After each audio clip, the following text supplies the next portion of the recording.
Hemos escuchado alguna frase que dice que no existe la iglesia perfecta. Y de hecho interactuamos con ella y decimos, bueno, hermano, es que si está buscando una iglesia perfecta, ¿qué decimos? Si decimos, hermano, es que está buscando una iglesia perfecta, ¿qué decimos?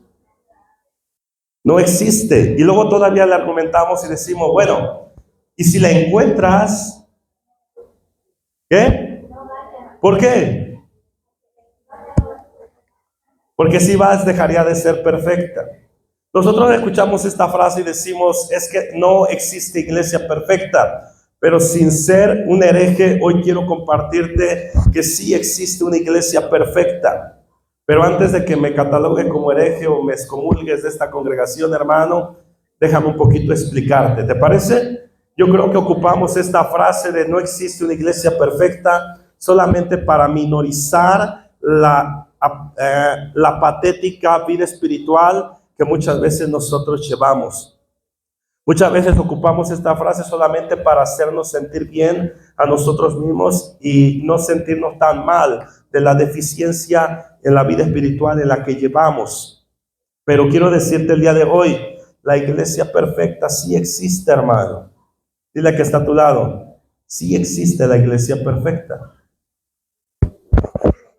Ahora bien, si me ayudan con un poquito de volumen para que no le esforce tanto, sería bueno. Gracias, mis hermanos.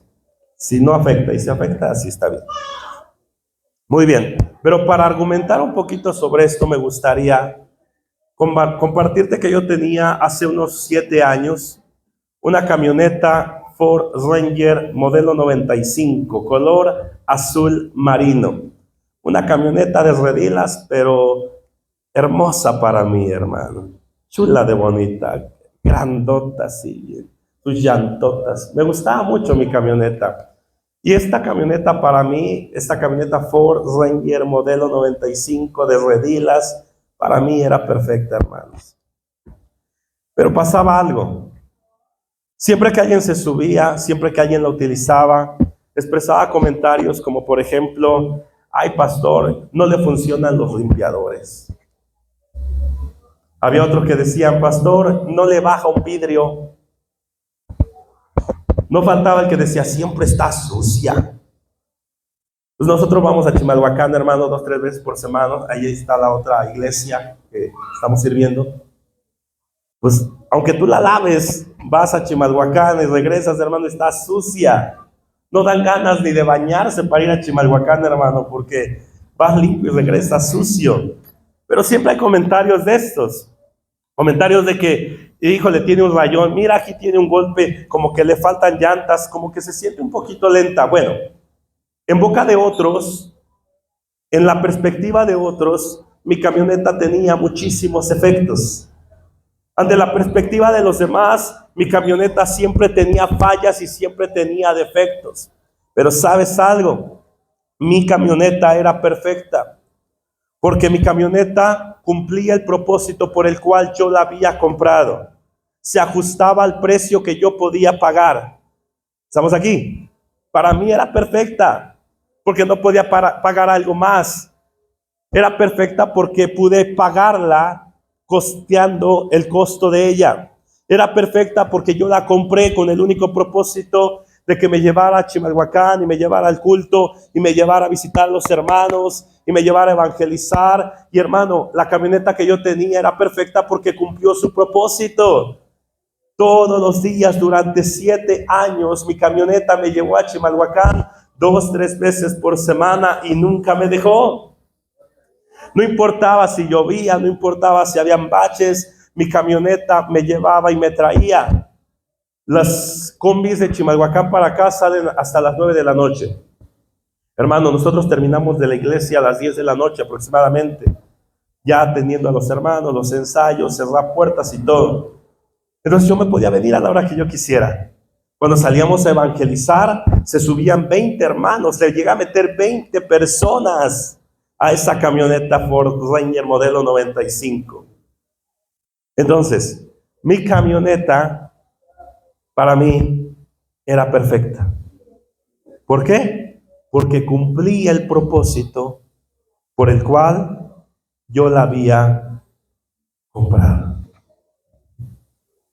Nosotros atendemos la perfección entendiendo que lo perfecto es aquello que no tiene error, es aquello que no tiene falla, es aquello que no tiene mancha. Nosotros consideramos que lo perfecto es aquello que no tiene limitantes, es aquello que es incapaz de fallar. Nosotros asociamos la perfección con que nunca va a fallar, con que no tiene ningún defecto, con que no tiene ningún pecado. Cuando nosotros entendemos la palabra perfección, siempre lo llevamos a aquello que es incapaz de tener un error, ¿cierto o no? Pero la Escritura, a lo largo de las 800 veces que lo cita dentro del Antiguo Testamento y el Nuevo Testamento, con todos los sinónimos expresados de perfección, en ningún momento tiene que ver con la falta de error o la falta de pecado o la falta de equivocación, sino que dentro de las 800 veces que nosotros encontramos esta palabra perfecto, perfección, bueno, perfeccionar, que es la palabra teleios, en la Biblia significa algo que es más que sin pecado, significa completo, significa maduro, significa plenamente desarrollado. Se refiere a un estado de integridad, de haber alcanzado una meta final y de estar completamente desarrollado en la fe espiritual y en su vida espiritual. Los creyentes son llamados a esforzarse por alcanzar esta perfección, no en un sentido de impecabilidad, sino buscando ser más como Dios. Alguien dice amén a esto, en su carácter y en obediencia. En un sentido más amplio, la palabra perfecto significa cumplir el propósito porque fuimos creados.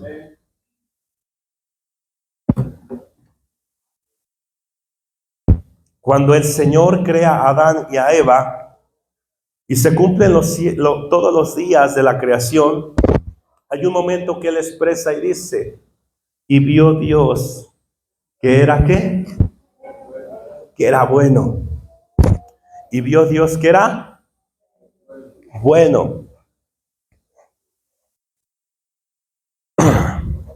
Pero en Génesis capítulo 3, versículo 7, hay una situación que pasó.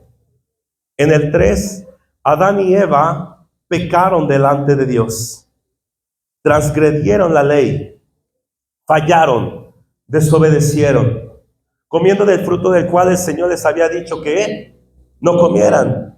Y en el Génesis capítulo 3, versículo 7 nos dice, y fueron abiertos sus ojos de ambos, y conocieron que estaban desnudos. Entonces cosieron hojas de higueras y se hicieron delantales. Hermano, hay un antes y un después. Hay un diseño divino bajo la formación, bajo la concepción de nuestro Dios como creador. Quiere decir, el Señor cuando formó todo dijo, esto es perfecto, esto es bueno. Así es como yo lo quería. Así es como a mí me gusta. ¿Amén o no amén? Pero después del capítulo 3, versículo 7 dice, y fueron abiertos los ojos. Esta palabra en el original trata de decir esta frase. Y empezaron a opinar en cuestión de la creación.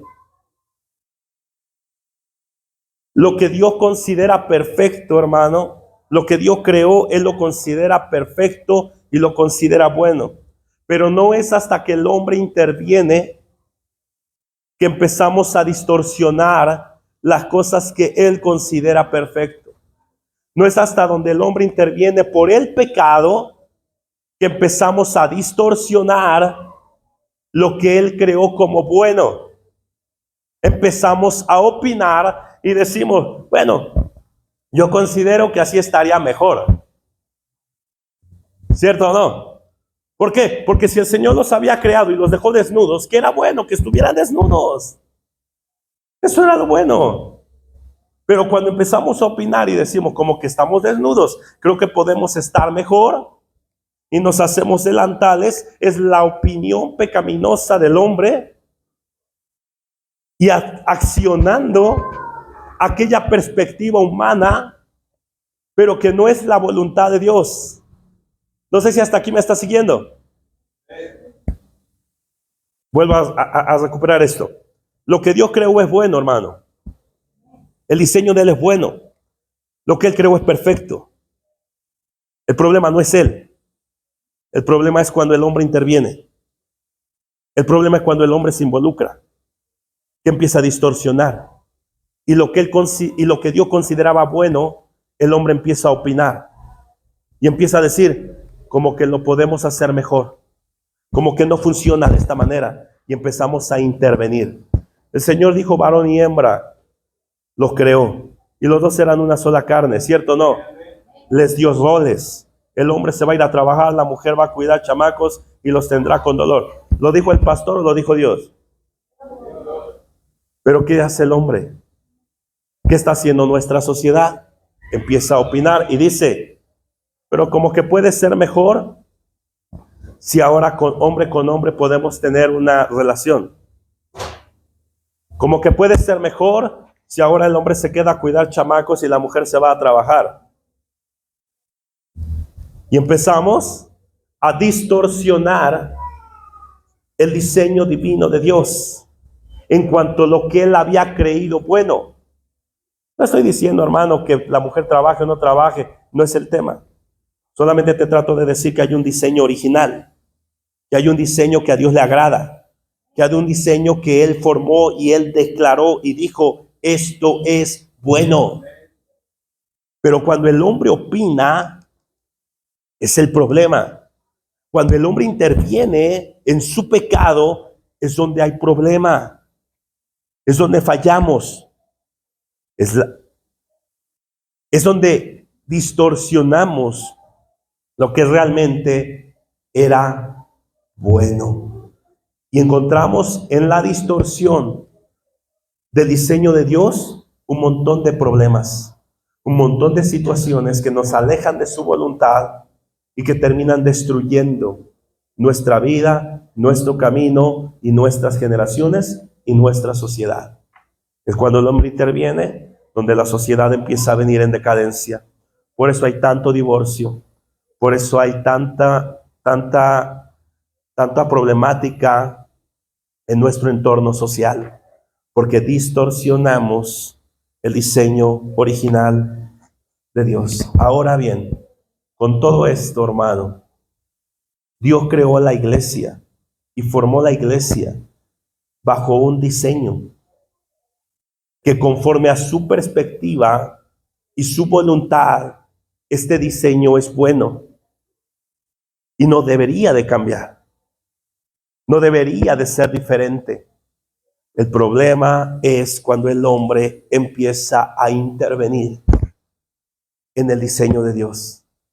Cuando la decadencia espiritual empieza a abundar en nuestras congregaciones y hoy en día ustedes vean a las iglesias, hermano. Me toca visitar una iglesia, me toca visitar otra, me toca predicar en algunas, en otras, y uno puede observar tanta decadencia espiritual dentro del pueblo de Dios. Y uno puede observar tanta apatía de la iglesia y del pueblo de Dios. Uno puede observar, hermano, tanta frialdad a la palabra del Señor. Uno puede observar cuánto alejamiento existe entre su pueblo y su Creador.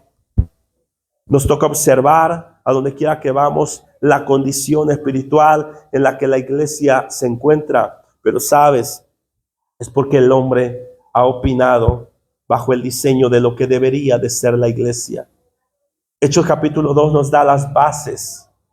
¿Por qué? ¿Por qué, hermano? Porque la iglesia no son las paredes ni es el templo. No son los edificios. La iglesia, ¿quién es? Yo. Tú. La iglesia no son, hermanos, los edificios ni las paredes. La iglesia, dile al que está a tu lado, la iglesia eres tú y soy yo. La iglesia eres tú y soy yo. La iglesia viene de la palabra eclesia, que significa dos cosas.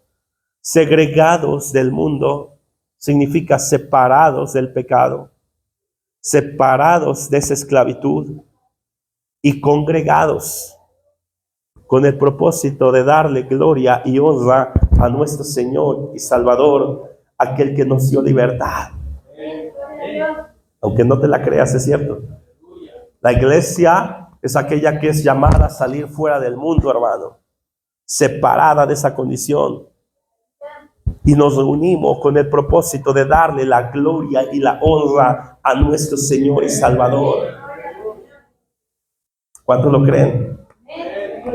El libro de los Hechos nos narra, hermano, sin ahondar en el capítulo 1, porque ustedes ya lo vieron, Jesús les expresa y les dice, no se vayan, no empiecen la obra hasta que reciban el poder de lo alto, hasta que reciban la promesa de ¿qué? Del Espíritu Santo sobre vuestras vidas. ¿Por qué? Porque no podemos ser iglesia sin el Espíritu Santo. Aunque nadie diga, me voy para acá. Porque no podemos ser iglesia sin el Espíritu Santo. No podemos ser testigos sin el Espíritu Santo. Dice, no se muevan hasta que sean revestidos del poder de lo alto y recibiréis poder cuando haya venido sobre vosotros, ¿qué? El Espíritu Santo. Y es entonces donde me seréis testigos en Jerusalén, en Judea, en Samaria y hasta lo último. La iglesia nace el día del Pentecostés. Una nueva época, un nuevo pacto comienza, hermano. El tiempo de la gracia, cuando es derramado el Espíritu Santo sobre cada uno de nosotros. Y Hechos capítulo 2 nos dice, y Hechos capítulo 2 nos da la base, el diseño de cómo debería de vivir y ser la iglesia de Cristo. Hechos 2 nos da 3 escenarios, hermano, que quedan como molde, que quedan como cimiento, de ejemplo, de diseño, de cómo el Señor quisiera que la iglesia fuera. Y hoy te quiero compartir estos 3 aspectos. ¿Estás aquí? Dile al que está a tu lado, ahora sí se viene lo bueno, hermano. Dile, hermano Alfredo, no te duermas. Despiértate. Te quiero, hermano Alfredo. Te quiero. ¿Estamos aquí? ¿Estamos aquí o no estamos aquí? Número 1. La iglesia debe de tener la llenura del Espíritu Santo. Dilo conmigo. La iglesia debe de tener la llenura del Espíritu Santo. Una vez más, fuerte. La iglesia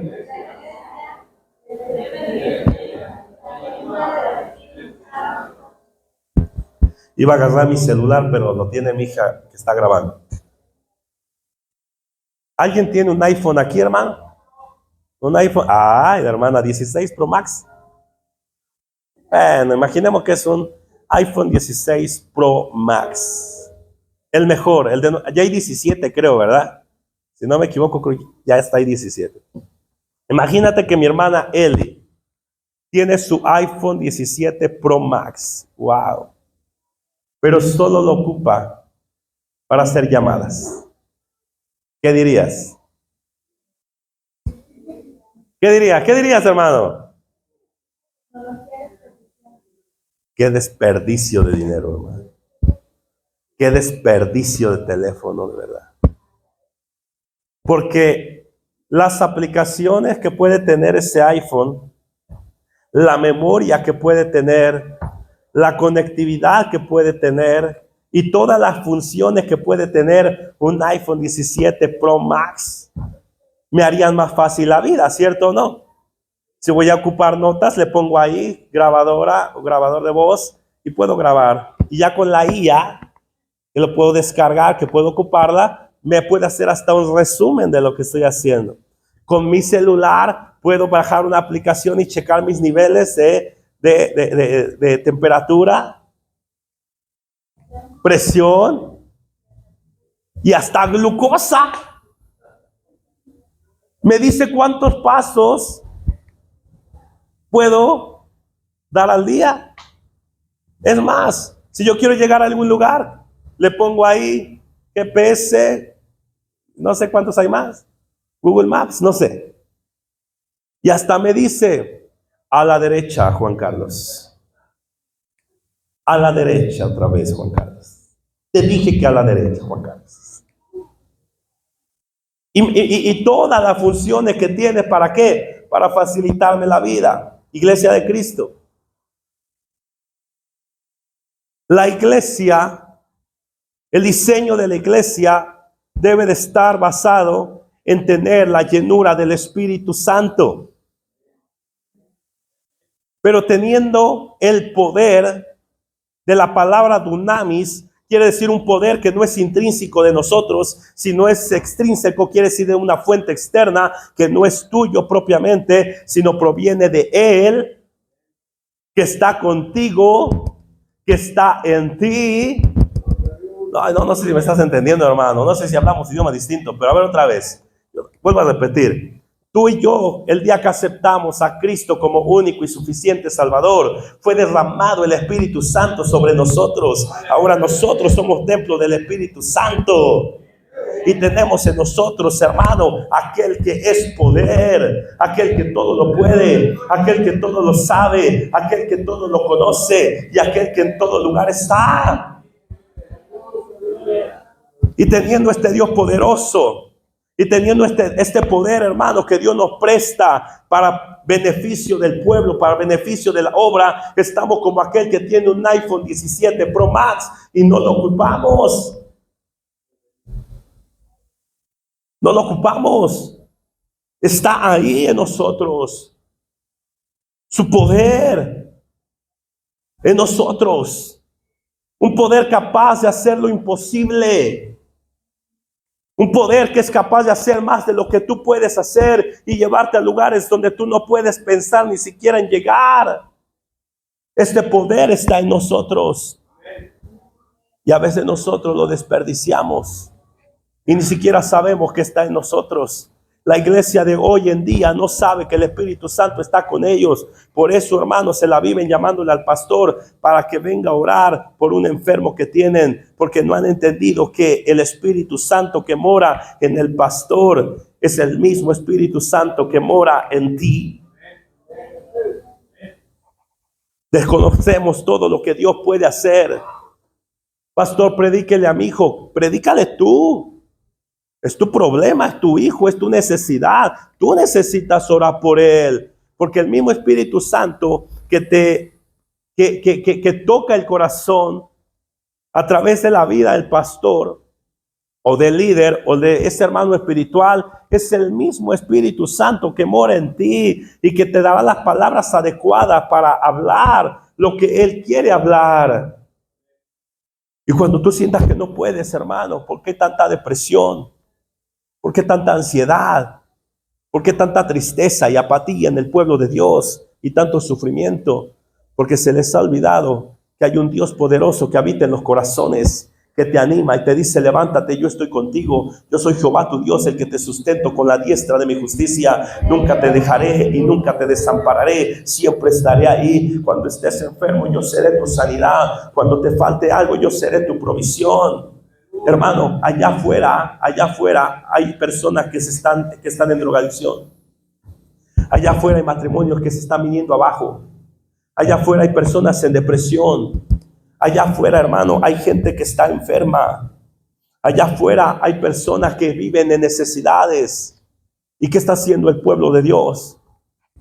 Se reúne cada semana, canta una hora de alabanza, escucha una predicación y guardan el iPhone 17 Pro Max porque no es hasta el siguiente domingo. Iglesia de Cristo, cuando el pueblo de Dios debería de vivir lleno del Espíritu Santo, compartiendo la gloria del Señor a través de imponer manos y que los enfermos sean sanados.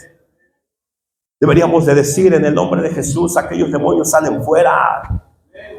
No sé si me estás entendiendo.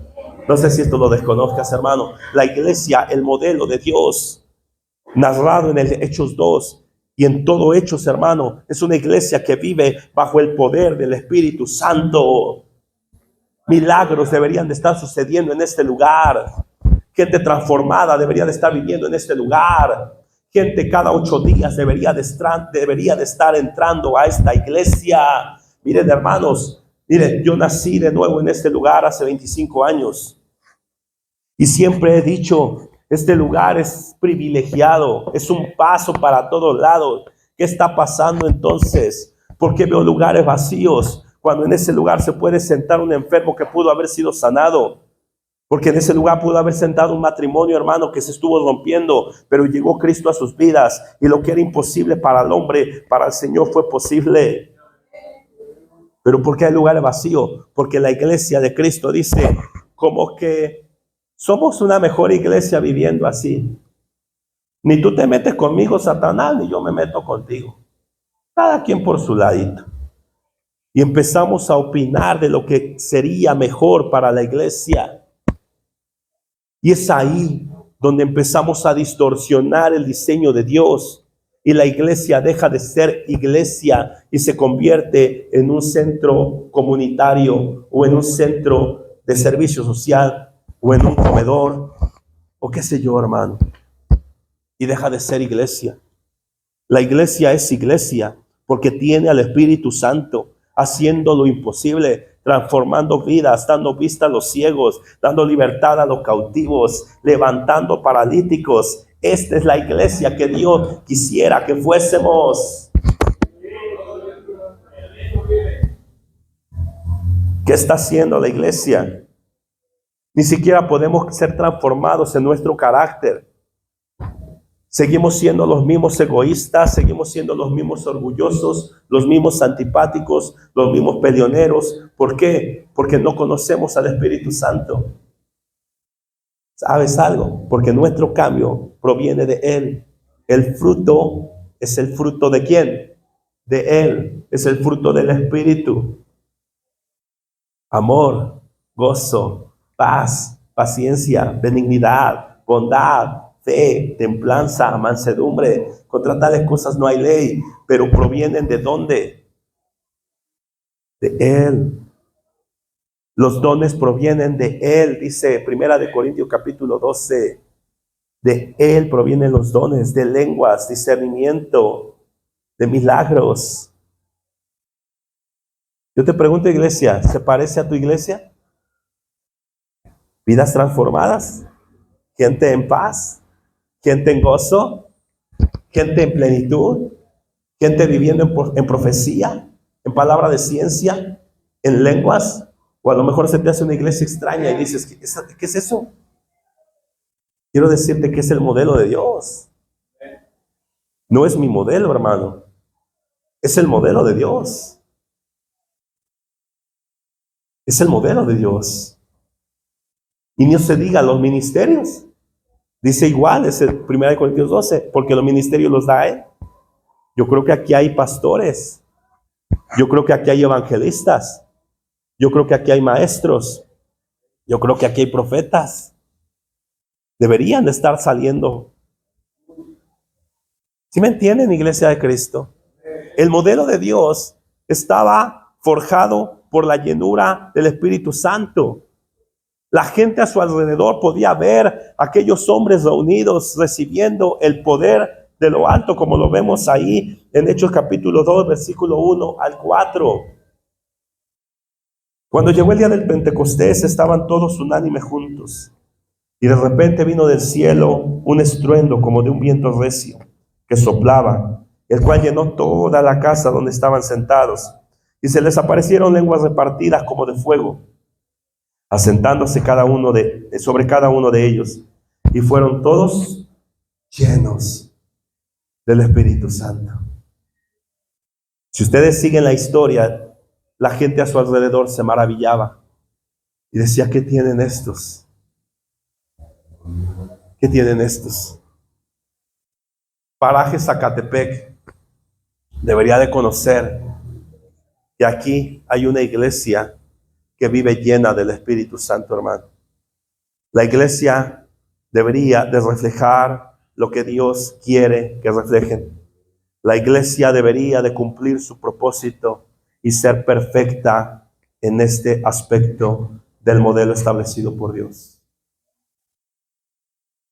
Si nosotros como iglesia, si ustedes como congregación Jeruel no están viviendo en el fruto, no están viviendo en los dones y no están viviendo en los ministerios y no viven en el poder de Dios, quiero decir que han opinado en el modelo de Dios. Y es por eso, ¿no?, muchos de nuestros problemas. Número 2, la garganta no me va a dar. Dile al que está a tu lado, la iglesia debe de tener sana doctrina. Dile al que está a tu lado, la iglesia debe de tener sana doctrina. Lo vemos en el capítulo 2, versículo 37. Estamos en Hechos 2. Al oír esto, se compungieron de corazón y dijeron a Pedro y a los otros apóstoles, varones hermanos, ¿qué haremos? Pedro les dijo, arrepentíos y bautícese cada uno de vosotros en el nombre de ¿quién? En el nombre de Jesucristo, para perdón de pecados, y recibiréis el don del Espíritu Santo. Las personas deben de saber qué hacer y cuáles son los cambios que tienen que realizar. La doctrina es la enseñanza que Dios nos ha dejado a través de su palabra. La doctrina, lo que estuvieron el día jueves, que nos tocó estar aquí, estuvimos hablando de cómo Movimiento Asambleas de Dios tenemos nuestros 16 puntos doctrinales y todo lo que nosotros creemos. La enseñanza te hace cambiar en tu forma de vivir. La Escritura dice, lo que el hombre piensa, tal es. Lo que haya en tu pensamiento, lo que tú entiendas, lo que tú aprendas, será la manera en la que tú vivas. Esta sociedad, esta iglesia, este pueblo y la iglesia Jeruel debería de tener sana doctrina. Aunque nadie diga amén.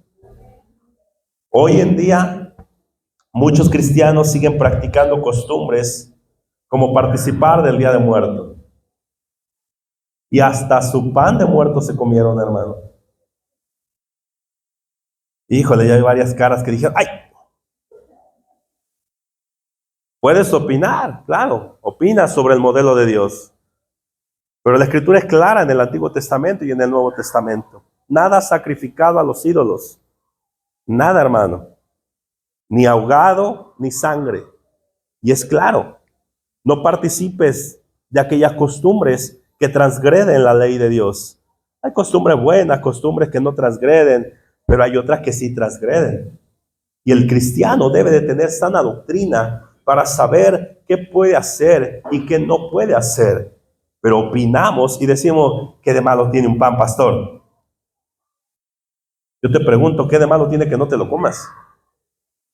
¿Por qué querer comerte un pan justamente el día 1 o el día 2 con huesitos encima, cuando su contexto o su creación es para qué? Para un altar, para recibir a los muertos. Otros están peor, hermanos, hasta se disfrazan. Otros están peor, más peor, pastor, sí. Todavía hasta piden calabrita. Otros están peor, hermano. Todavía piensan que su abuelito lo vino a visitar. La doctrina te ayuda a manejar una conducta y un caminar, pero establecido bajo su palabra y su voluntad. Hoy en día muchos cristianos siguen practicando esas costumbres y no se diga, esperemos la rosca de enero, ¿verdad? Pastor, pero le quitamos los muñequitos. Opina si quieres, pero no es el modelo. Ya después vas el 2 de febrero a que lo bendigan el muñeco y ya haces tamales. No, pero no hacemos eso nosotros, pastor. Entonces, ¿para qué quieres participar de un poquito sí y un poquito no? Puedes opinar.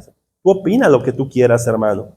Pero el que tú opines no quiere decir que sea la voluntad de Dios.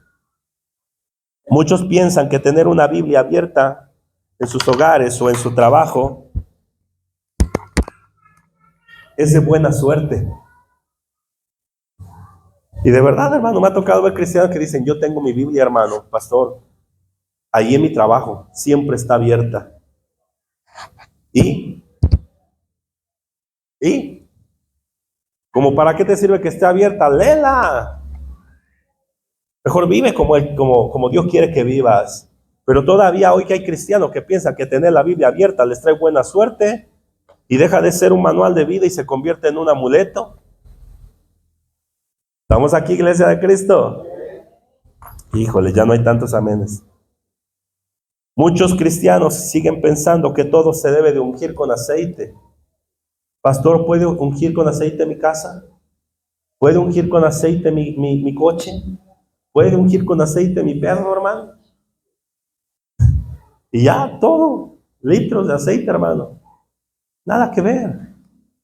Cambia tu vida, limpia tu casa, haz los cambios que están escritos para que tu vida sea transformada. No es el aceite, es el arrepentimiento y el nuevo nacimiento lo que hace la diferencia en la vida de cada corazón y en cada familia. ¿Alguien dice amén? Muchos cristianos siguen pensando que existe espíritu de alcoholismo, espíritu de orgullo. Y dicen, es que tiene un espíritu de orgullo, pastor. Tiene un demonio de orgullo. Cuando la Escritura no dice eso, hermano. Hay actitudes que son diferentes a los demonios. Esa persona no necesita cambiar su orgullo, hermano. No necesitas liberarlo de un espíritu de orgullo. Necesitas hablarle de la palabra de Dios para que su carácter sea moldeado y renovado a la voluntad de Cristo Jesús. Ese alcohólico no necesita, hermano, ser liberado. Ese alcohólico necesita que le muestres algo más grande, que es Cristo Jesús.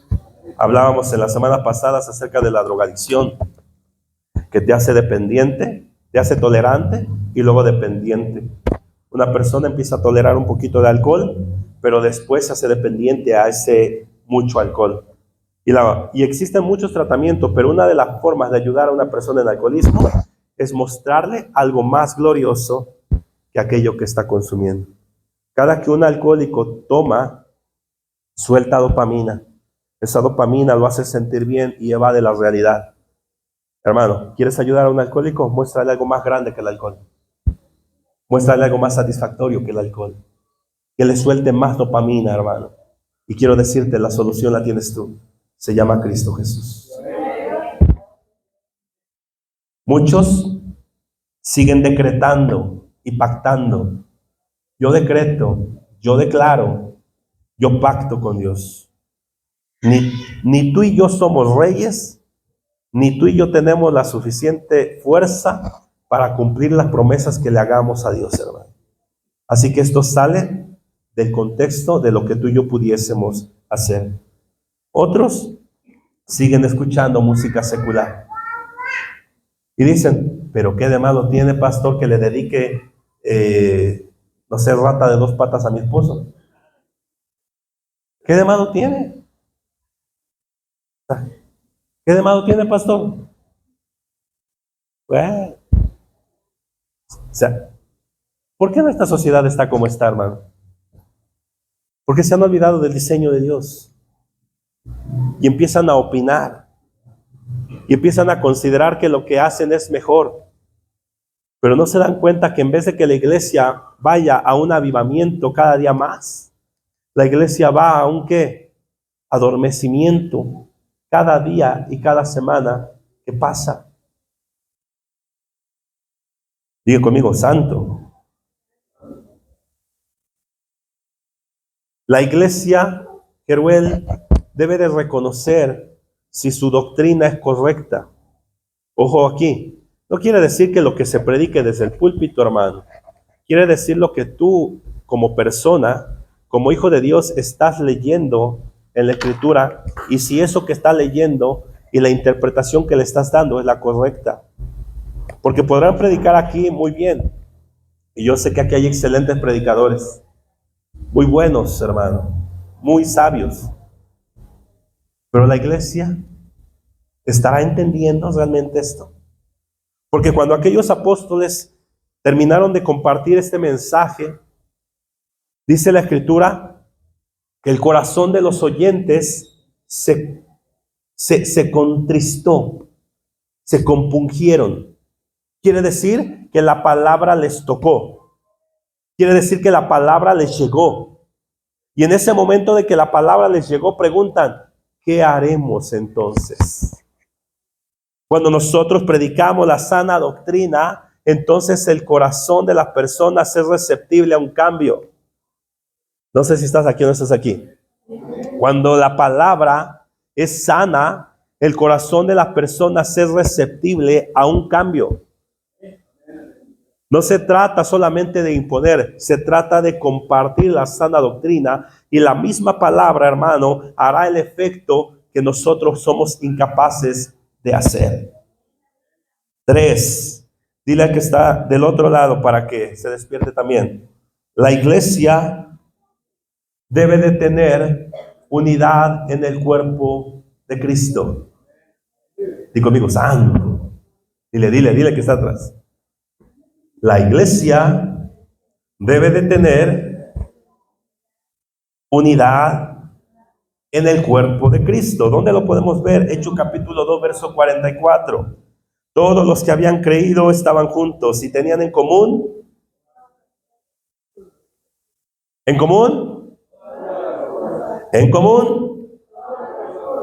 algunas cosas, poquitas cosas, casi todas las cosas. ¿Tenían en común qué? Pero fíjate, hermano, que el tener en común todas las cosas no se refiere a que pensemos igual. Todos aquí venimos de contextos distintos, ideologías distintas, filosofías distintas, no sé, nivel académico distinto, a lo mejor costumbres distintas. Pensar igual sería ilógico, ¿cierto o no? Pero el tener en común todas las cosas es, a pesar de lo que yo considero, lo hago a un lado y ¿qué? Concuerdo con el grupo porque buscamos un fin mayor. Por eso somos una iglesia democrática. Yo podré tener una opinión, pero me uno ¿qué? A la mayoría. No sé si estamos aquí. A lo mejor hacemos trabajos en la iglesia y de 10, 9 estuvieron de acuerdo y 1 no. Pero el que no estuvo de acuerdo dice, bueno, yo como que no considero que sea así, pero me uno.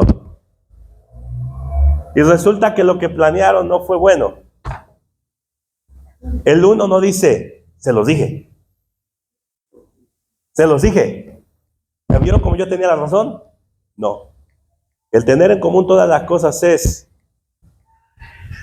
todos ganamos o todos perdemos, pero caminamos juntos, hermano. Aquí no importa lo que tú pienses o lo que tú consideres que sea mejor. Se trata de que lleguen a acuerdos que hagan que esta iglesia funcione y camine para un crecimiento. Que la gloria del Señor se vea en este lugar, hermano. Y lo que la mayoría considere que es el plan de Dios, caminemos juntos, hermano. Si juntos la ganamos, juntos la ganamos. Y si no le atinamos, pues juntos lloramos, hermano. Pero estaremos ¿en qué? En un sentir. ¿Sabes qué es lo único que hace que salgas de tu casa cada domingo, te bañes, te levantes temprano cuando otros están descansando? Hermano, ¿sabes qué es lo que nos hace salir? ¿Qué es? Cristo. Tenemos en común ¿en qué? Venir a alabar el nombre del Señor. Unos vienen de cerca, otros vienen de más lejos, pero lo que nos hace despertar cada mañana y venir a alabar el nombre del Señor se llama Jesucristo. ¿O alguien te fue a tocar? Tú te preparaste, tú quisiste. ¿Por qué? Porque tenemos en común. La iglesia primitiva nos da un modelo donde deberíamos de tener en común todas las cosas. Deberíamos de vivir ¿en qué? Unidad. Dile que está a tu lado, unidad, hermano. Pero para hacerte un check-in, un test, te voy a hacer unas preguntas. Y ya tú me contestas en tu mente y en tu corazón con sinceridad. ¿Cuándo fue la última vez que visitaste a un hermano de tu congregación para edificarle con una palabra? Santo.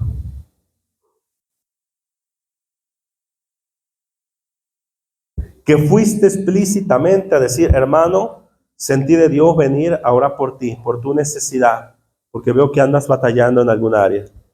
Vengo a orar por ti, 1 hora, media hora, 40 minutos. Pero vengo con el único propósito de orar por ti. No sé si sus caras son de, lo hago diario. O no sé si tu cara es de que no me acuerdo cuándo fue la última vez que visité a alguien.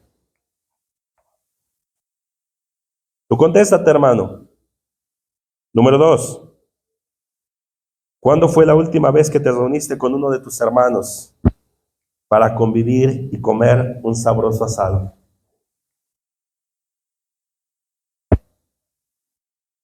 Santo, dicen por ahí. ¿Sí? ¿Estás contestando? ¿O no estás contestando? Muy bien. Tercera pregunta.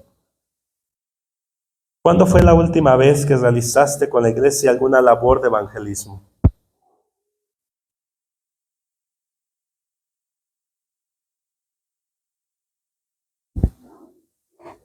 Santo. Siguiente pregunta. ¿Cuándo fue la última vez que compartiste algo con alguno de tus hermanos porque lo viste en necesidad? Le invitaste un talento, lo llevaste a su casa porque estaba viejito, viejita, te quitaste el suéter y se lo diste. ¿Cuándo, hermano? La Biblia es clara, nos da un modelo que deberíamos nosotros de seguir. Pero es cuando el hombre opina diciendo, ¿para qué todos son iguales? Mejor hago como yo quiero. Ni me hacen caso, ni les caigo bien. Cada quien su necesidad, cada quien que se rasque con sus propias uñas. Eso no es ser iglesia, hermanos. Y luego decimos, ¿por qué hay tanta decadencia en las congregaciones? Vuelvo a repetir. Hay un modelo que debe de ser este. Vivir bajo la llenura del Espíritu Santo. Hay un modelo que nos dice que tenemos que vivir con sana doctrina, hermanos, para que nuestro comportamiento sea conforme a su voluntad. Número 3, debemos de vivir en unidad y en un mismo sentir como cuerpo de Cristo. ¿Sabes cómo acaba el libro de los Hechos, capítulo 2? Si tan solo practicáramos estas 3 bases, estos 3 principios en nuestra congregación. El libro de los Hechos, capítulo 2, acaba diciendo, y el Señor añadía cada día a los que habrían de ser salvos. Y el Señor añadía cada día lo que debía, aquellos que debían ser salvos. La iglesia debe de tener este fundamento. La iglesia de Cristo debe de volverse a esta iglesia de Hechos capítulo 2 y empezar a vivir un evangelio real, un evangelio que realmente sea conforme a su diseño. Ya basta de opinar, ya basta de estrategias, ya basta de considerar que así será mejor las cosas. Se trata de volvernos, hermano, a los rudimentos escriturales de la palabra de Dios. ¿Para qué? Para que la iglesia empiece a tomar todos los beneficios que provienen de la obediencia y de vivir como Dios quiere que nosotros vivamos, llenos del Espíritu Santo, predicando una sana doctrina y siendo uno solo con el cuerpo de Cristo. ¿Cuántos dicen amén? Yo le decía a la iglesia Elohim, hermanos, si le vamos a entrar hay que entrarle bien, y si no le vamos a entrar ni siquiera lo intentes, hermano. Si verdaderamente vamos a ser cristianos, vamos a hacerlo, pero en espíritu y en verdad.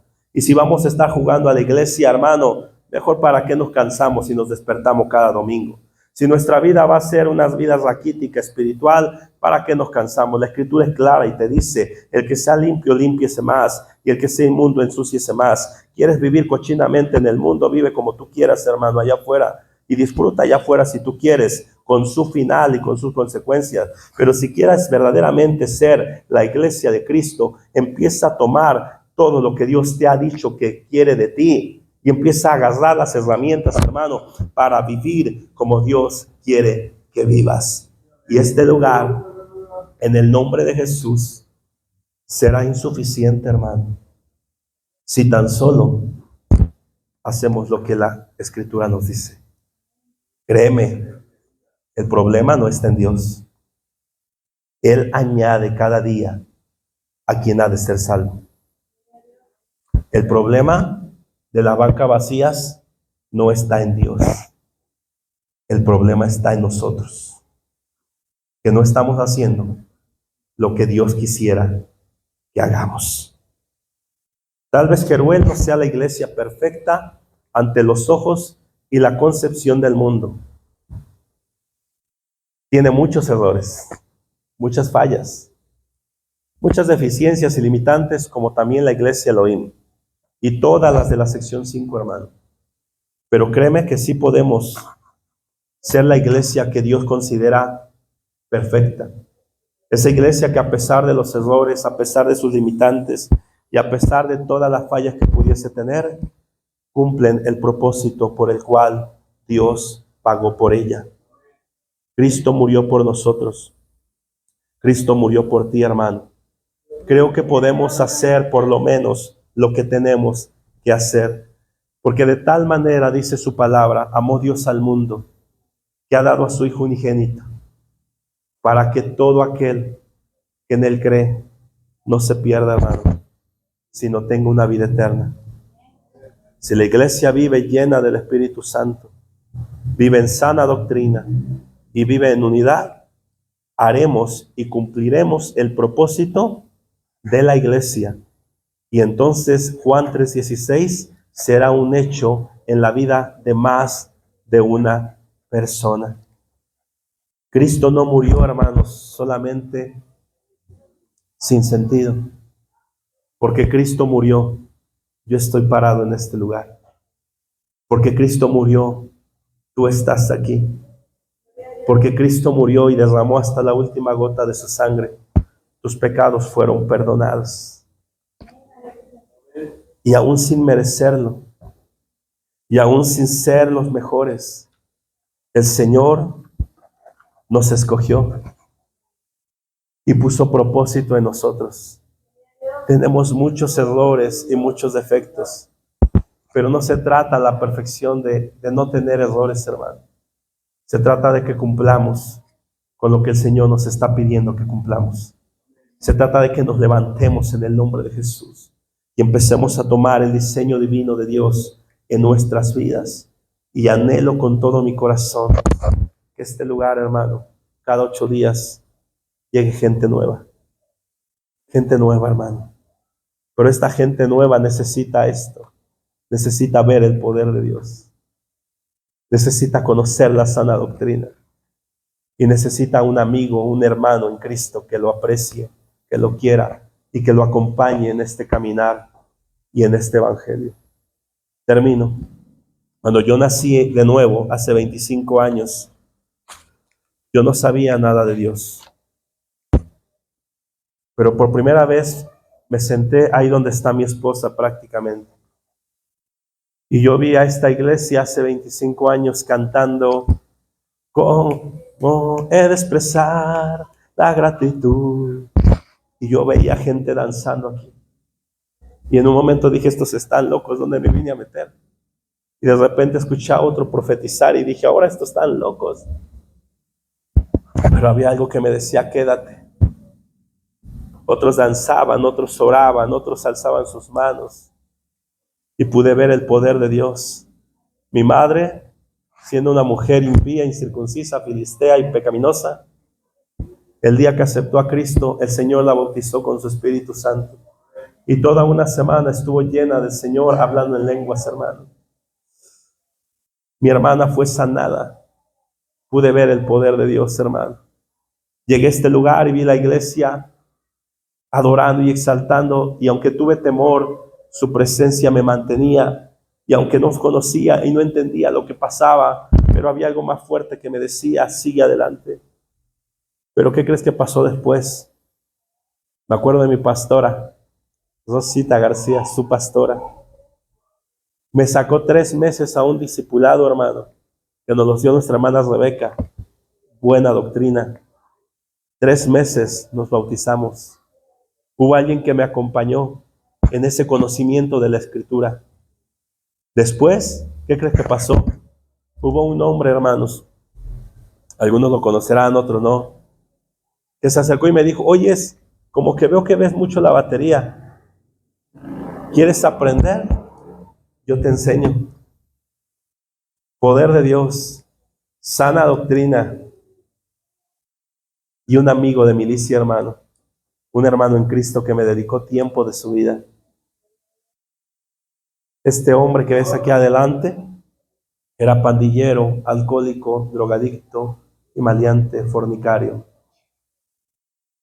Pero cuando la iglesia es real y vive el modelo bíblico, hace lo que el hombre es incapaz de hacer. Hoy, solo por su gracia y misericordia, pastoreamos 2 congregaciones. Y tú dirás, ¿por qué dice eso, pastor?